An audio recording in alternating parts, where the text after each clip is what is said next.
Que é a professora Lídia, e lá vamos nós para mais uma aula nesta semana. Hoje o nosso tema vai ser orações subordinadas substantivas, né? Que vai ser o conteúdo da nossa prova bimestral agora, que vai começar no mês de setembro. Então, vamos relembrar agora um pouquinho do que nós já estudamos sobre a ideia de período, período simples, período composto por coordenação e período composto por subordinação, para aí depois a gente entender todo esse contexto do que são as orações subordinadas. É importante lembrar que nós vamos estudar os 6 tipos de orações subordinadas substantivas, né? E como que a gente identifica e classifica. Apesar de na apostila estar apenas explicando 3 dos tipos, nós vamos estudar todos os tipos dessas orações subordinadas. Então, vamos lá para a nossa aula? Vou começar aqui compartilhando a nossa telinha com vocês.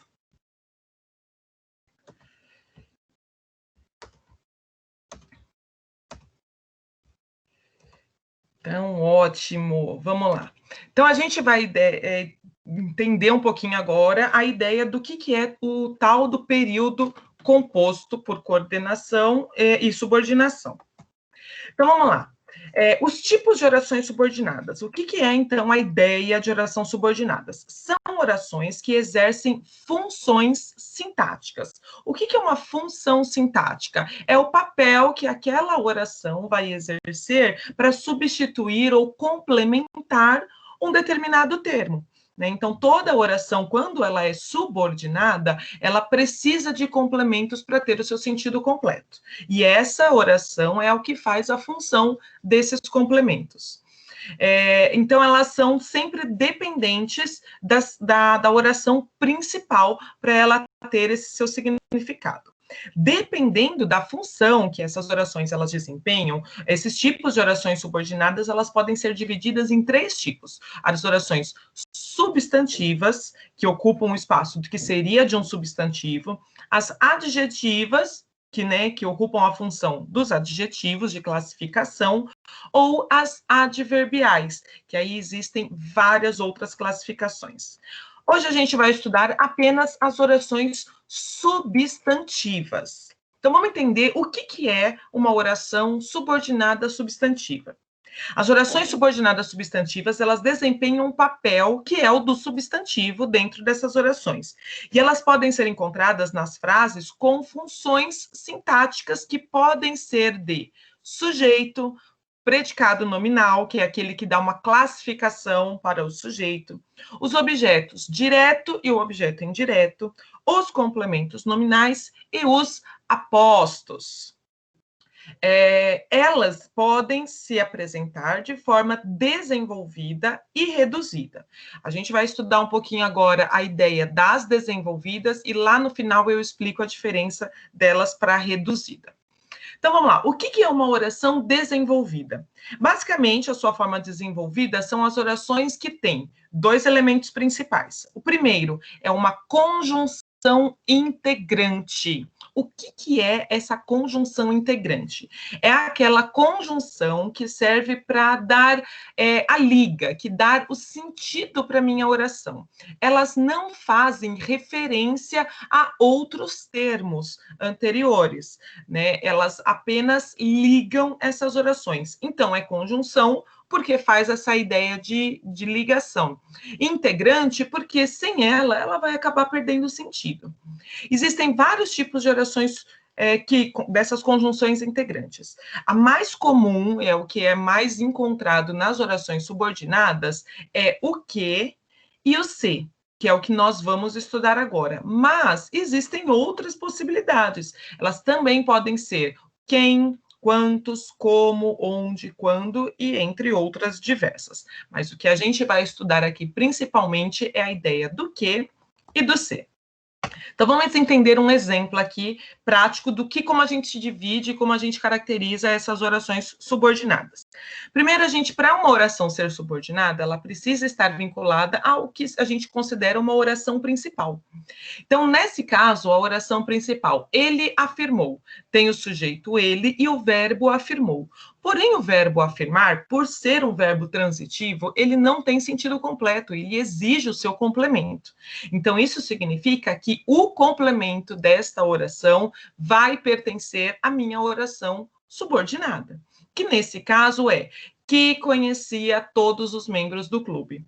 Então, essa é a ação que ele afirmou. Ele afirmou o que conhecia todos os membros do clube. Esse que introduz a minha oração subordinada e é responsável pela ligação dessa oração com a principal, é o que a gente considera conjunção integrante. Então, vamos lá. Agora a gente vai estudar os tipos específicos de orações subordinadas. Então, a primeira que a gente vai ver é a subjetiva. Ela recebe esse nome porque o papel que essa oração desempenha, né, a função sintática desta oração, é a de um sujeito. Então, por isso, essa associação com o nome. Então, ela vai ser o sujeito em relação a quê? Em relação sempre à oração principal. Então, ó, existem algumas estruturas que auxiliam a identificar a oração subordinada substantiva subjetiva. Então, para nós identificarmos esta oração como sujeito, existem algumas regrinhas, algumas características. Vamos ver. Quando os verbos são unipessoais, ou seja, eles não se referem a ninguém em específico, mas eles podem ser variáveis para qualquer ser. Né? Então, a gente fala que ele é unipessoal porque ele é um verbo único, mas que ele não tem uma determinação de qual é o sujeito a que ele se refere. Então, alguns exemplos dos verbos. O verbo acontecer, constar, convir, importar, parecer, urgir, suceder e assim por diante, e existem outros. Então, olha, por exemplo, no exemplo aqui. Urge que você volte aos estudos. Urgir é de ter urgência, né? De ser urgente. Então, primeira regrinha, o verbo urgir, ele vai aparecer aqui na sua forma da terceira pessoa, que é impessoal. Ou seja, é unipessoal porque ela pode se referir a qualquer pessoa, ela não tem gênero, certo? Então, urge que você volte. Então, que você volte é a minha oração subordinada, porque tem a conjunção integrante e ela ainda apresenta um complemento dependente da ideia do verbo da oração principal. Porém, é importante a gente destacar aqui que esta ação de voltar aos estudos é o que faz a ação, é o que é responsável e é urgente, que é o responsável pelo verbo da primeira oração principal. Então, isso significa que esta segunda oração, que você volte aos estudos, é a função sintática de sujeito em relação ao verbo urgir, que pertence à minha oração principal. Se ele é o responsável pela ação de urgir, de ser urgente, então ele é o sujeito, porque o sujeito é o responsável sempre pela ação. Deu para entender? Vamos ver no segundo exemplo do B. Verbo de ligação mais o predicativo do sujeito. Então, a ideia aqui é eu iniciar a minha oração subordinada com um verbo de ligação.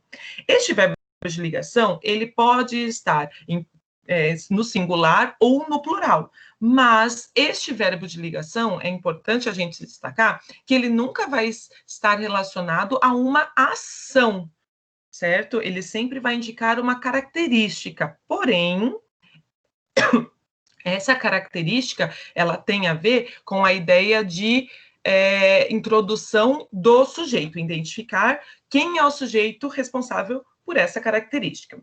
Então, vamos lá. Na frase, é necessário que eles façam um trabalho. É necessário, é a minha oração principal. Que eles façam um trabalho é a minha oração que faz a função sintática de ser responsável pelo verbo da oração principal. Então, que eles façam um trabalho é o que é necessário. Então, mais uma vez, a minha parte de oração subordinada faz a função sintática do sujeito, que é de ser responsável pelo verbo da minha oração principal. Mais alguns exemplos. Quando o verbo transitivo direto, ou seja, aquele que exige complemento, ele aparece na voz passiva. E aí aqui tem os dois tipos de voz passiva. Então, quando a voz passiva é sintética, é quando ele possui aquela partícula passivadora C. Então, sempre que tiver a ideia de partícula apassivadora, eu tenho um verbo, mas o C, ele já me diz que essa ação é responsável por si própria. Lembra? Então, vamos ver no exemplo. Sabe-se que João não ama Maria. Então, João não amar Maria é o que a gente sabe. Então, essa é a ação, é o sujeito responsável por ser sabido, porque é uma oração subordinada subjetiva, então ela faz a função do sujeito. Então, nesse caso, o João não amar Maria é o que recebe a ação, é como se fosse o meu sujeito passivo. E aí ele vai receber a ação de ser o que é sabido, né? E na última, quando o mesmo verbo transitivo direto, ele aparece, mas ele também pode aparecer na voz passiva analítica, que é aquele termo que a gente usa para com locução verbal. Um verbo conjugado mais o segundo verbo principal, porém, aparece na sua forma nominal. Então, no caso do exemplo aqui, ó, foi provado que ele era inocente. Então, que ele era inocente é o que fez a receber a ação, na verdade, porque é voz passiva, de ser provado. Então, o sujeito, mesmo quando ele é paciente, ou seja, quando ele recebe a ação, ele ainda assim é o responsável pela ação do verbo principal, que é ser provado. Então, não importa se o sujeito ele é o que age ou o que recebe, ele continua sendo sujeito e por isso todas essas formas de orações são classificadas como orações subordinadas subjetivas, certo? Segundo, objetiva direta. É importante a gente lembrar aqui que os objetos eles são complementos verbais. E se eles são complementos verbais, vocês têm aquelas perguntinhas que a gente faz para o verbo da oração principal. Então, primeira dica, identificar qual é o verbo da minha oração principal. E aí vocês vão fazer aquela grande pergunta: o que ou quem para este verbo? Se a resposta destas perguntas for a minha oração subordinada, aí vocês vão ter que já sabem que minha oração subordinada vai ser objetiva. E aí cabe diferenciar se ela vai ser objetiva direta ou indireta. Então vamos lá. A oração principal com o verbo transitivo direto, mas a oração objetiva direta. No caso do exemplo aqui, todos querem que você tenha sucesso profissional. Todos é o meu sujeito. Eles fazem a ação de querer. Quem quer, olha as perguntinhas, quer alguma coisa. Todos querem o quê? A resposta para essa pergunta é a minha oração subordinada. Então, todos querem o quê? Que você tenha sucesso profissional. É importante a gente lembrar que esta oração subordinada, elas complementam a ideia do verbo, nesse caso, o verbo querer. Mesma coisa vai acontecer, porque essa daqui apresenta a conjunção integrante que, mas quando aparece com a conjunção integrante se, não vai mudar a sua classificação. Ele verificou se todos estavam presentes. Quem verifica, verifica alguma coisa. Ele verificou o quê? Ele verificou se todos estavam presentes. Então, se todos estavam presentes, é a oração subordinada substantiva objetiva direta, que completa a ideia do verbo verificou, que é transitivo direto. Qual é a diferença entre objetiva direta e indireta? A necessidade de preposição. Então, para o objeto ser indireto, ele só precisa ter a preposição acompanhando e introduzindo a minha oração subordinada. Então, vamos no exemplo aqui. Primeiro, a oração principal com o verbo transitivo indireto, mais a oração subjetiva, objetiva indireta. Não nos exemplos. Ele me convenceu de que estava errada. Ele me convenceu. Quem convence, convence alguém de alguma coisa. Nesse caso, o verbo convenceu, ele vai exigir os dois complementos, né? O objeto direto e o indireto. Ele convenceu quem? Nesse caso, o quem, ele é o me, é o pronome oblíquo que indica a quem ele convenceu.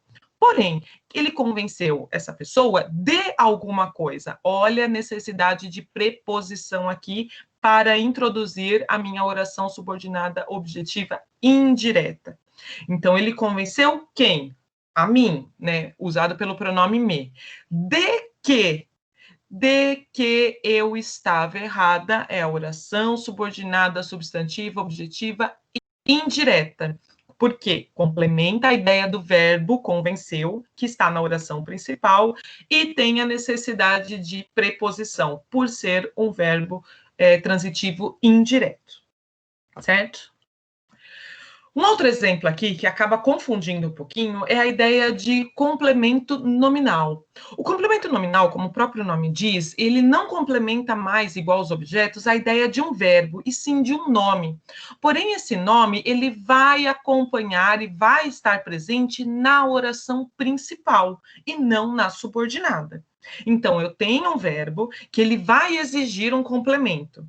E este complemento, nós vamos classificar como um objeto direto. Porém, este objeto direto é o responsável por receber este complemento, e não mais o verbo. E ainda tem a necessidade de preposição. Por isso, muitas pessoas acabam confundindo ele com o objeto indireto. Mas é fácil de a gente perceber, vamos aos exemplos. Então, a característica dele é a oração principal com verbo transitivo direto, porque ele vai exigir um objeto direto dentro da sua oração principal, mais o objeto direto e mais a oração subordinada substantiva completiva nominal. Como no exemplo, tenho medo de dirigir à noite. O verbo, se nós começarmos pela regrinha básica, identificar o verbo da oração principal, é o tenho. Quem tem alguma coisa. Ele tem o quê? Olha só, eu não vou encontrar nessa pergunta a minha oração subordinada como resposta. Eu vou encontrar um nome, que é esse daqui, ó, o medo. Ele tem o quê? Medo. E aí, junto o verbo mais esse objeto, eu vou identificar qual é o medo dele. Quem tem medo de alguma coisa. Olha aqui a necessidade de preposição de para eu responder essa oração, essa pergunta. Então, quem tem medo de alguma coisa. De dirigir à noite complementa a ideia do medo dele e não do verbo ter. Por isso, essa oração é completiva nominal. Ele vai complementar a ideia de um nome que pertence à minha oração principal e não a do verbo. A penúltima oração que a gente vai ver aqui é a predicativa. Regrinha básica. Quando a gente pensa em um predicativo é aquilo que indica característica, condição do sujeito. Então, quando a gente identifica um predicativo, ele sempre vai vir acompanhado pelo verbo de ligação. E o verbo de ligação, ele não indica ação, ele só indica estado. Então, vamos lá. Então, para eu identificar o predicativo do sujeito, primeira regra é ter um verbo de ligação. Então, o que ele vai ter que ter? Na oração principal, com o verbo de ligação, dica que esse verbo de ligação sempre deve aparecer ao final da oração principal. Mas a oração subordinada substantiva predicativa. Como no exemplo, meu medo é. Olha aqui, ó. Meu medo, nesse caso, é o sujeito. E ele é alguma coisa. Então, o sujeito é o quê? Ele não está executando nenhuma ação, porque o verbo, ele não é de ação. E sim, é um verbo de estado. Eu vou indicar qual é a característica ou qual é a circunstância deste medo. Que você não volte é o que caracteriza qual é o medo dele. Então, meu medo é verbo de ligação, e esta oração aqui é predicativa porque vai indicar a característica do medo. Qual é o medo? Nesse outro exemplo, tenho mais uma noção. Nosso maior desejo é. Então, nosso maior desejo é o sujeito identificado pelo verbo é, que é de ação. Então, o que vai completar isso daqui é a característica do desejo dele. Ser aprovado é a característica, é a condição do desejo, que é o meu sujeito. Então, ele não é responsável por exercer a ação, e apenas receber a característica desta ação. E a última, né, o último tipo de oração subordinada é a apositiva, que é a função do aposto. O que é o aposto? Aposto é aquele termo que explica, né, de uma maneira mais completa, um determinado termo. É importante destacar que essa é a única oração subordinada que vai receber pontuação. Todas essas outras orações, como nas regras que nós já vimos, não recebem pontuação. Por quê? Segundo as regras da língua portuguesa, a gente não pode separar o sujeito do predicado por pontuação e nem pode separar os verbos dos seus complementos.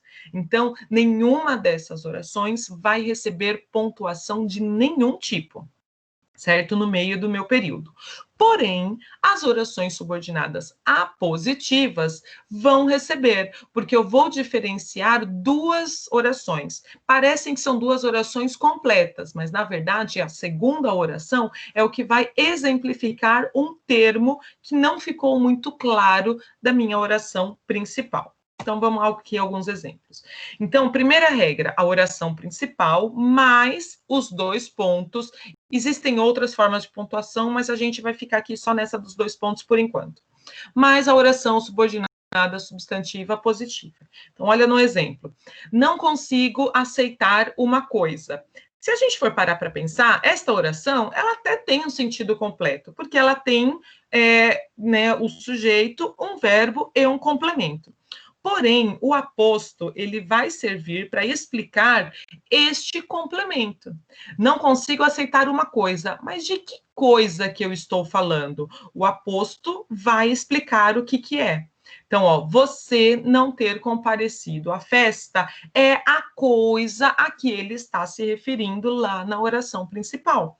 Por isso que esta oração é chamada de substantiva ou apositiva, porque ela explica de uma maneira mais completa um termo da oração principal. Mesma coisa nesse último exemplo. Esse era o meu maior receio, que você não aceitasse o meu pedido de casamento. Então, o meu maior receio, mas aqui a gente não sabe qual é o receio. E aí entra a oração apositiva para explicar qual era este receio. Agora, para identificar um pouquinho aqui da ideia do que é desenvolvida, essa que nós vimos até agora, das reduzidas. Primeiro, as orações reduzidas, elas são, as desenvolvidas, desculpa, elas são apresentadas com algumas características. Primeiro, elas são iniciadas por pronomes ou conjunções ou locuções conjuntivas, que é a ideia do que, a conjunção integrante. Então, eu posso ter algumas palavras aqui que vão ser responsáveis por essa ligação. E elas possuem um verbo conjugado. Então, o verbo da minha oração subordinada tem que estar conjugado ou na forma do infinitivo, né, do indicativo ou do subjuntivo, mas ele tem que estar conjugado. Já nas orações reduzidas, essas orações não são introduzidas por conjunções. E também os seus verbos não vão aparecer conjugados, eles vão aparecer nas suas formas nominais. Quais são as formas nominais do verbo? O gerúndio, terminação ando, endo, indo. O particípio, terminação ado, edo, ou nos verbos irregulares, ito, por exemplo, no caso feito, ou as terminações originais do infinitivo, que é as terminações com ar, er, ir, falar, fazer, sorrir e assim por diante. Então, ó, vamos a alguns exemplos de orações reduzidas. Lembrando que a classificação não vai mudar, porque a classificação ela é responsável pelo verbo da oração principal. O que vai mudar é a regra da oração subordinada. Então, ó, é essencial entender a questão. É essencial, ó, inicia com o verbo de ligação e é responsável pela caracterização. Entender a questão, então, vai ser a minha oração subordinada, substantiva, subjetiva. Porém, por o verbo não ser introduzido pela conjunção integrante, tá vendo que não tem o quê? E ainda aparecer na sua forma nominal, ou seja, na sua forma do infinitivo, a gente vai classificar essa oração como reduzida de infinitivo. Mas a classificação de ela ser subjetiva não se altera. Outro exemplo aqui, ó, o importante é ser o melhor. Mesma coisa, esta é uma oração predicativa, porque o verbo de ligação, ele aparece ao final da minha oração principal. Porém, o verbo da minha oração subordinada, ele sim aparece na sua forma do infinitivo, não conjugado. O diretor insistiu em trabalharmos com mais afinco. Objetiva e indireta, porque quem insiste, insiste em alguma coisa. Mesmo que ele não tenha conjunção integrante, a necessidade de preposição se mantém, porque essa necessidade é do verbo da oração principal. Porém, o verbo aqui da oração subordinada, nesse caso, ele está aparecendo na sua forma de plural. Então, mesmo que eu tenha o verbo trabalhar e ele está na forma do infinitivo, porque é a sua forma original do verbo, como eu estou falando de plural, ele ainda assim existe uma forma de classificação do plural. Certo? Então, pessoal, por enquanto é isso. Agora é com vocês. A gente vai. Deixa eu parar aqui o compartilhamento. Voltei. Então, agora é com vocês. A gente vai estudar um pouquinho mais tudo isso.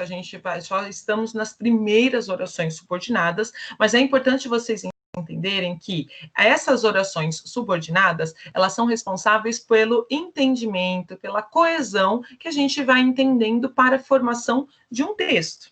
Então, identificar os termos que ela explica, identificar quais são os complementos que aqui elas estão ligadas, é importante para a gente conseguir dar esse sentido completo para a nossa oração, certo? Bom, pessoal, essa aula termina por aqui. Espero que vocês tenham curtido, tenham entendido e até a próxima.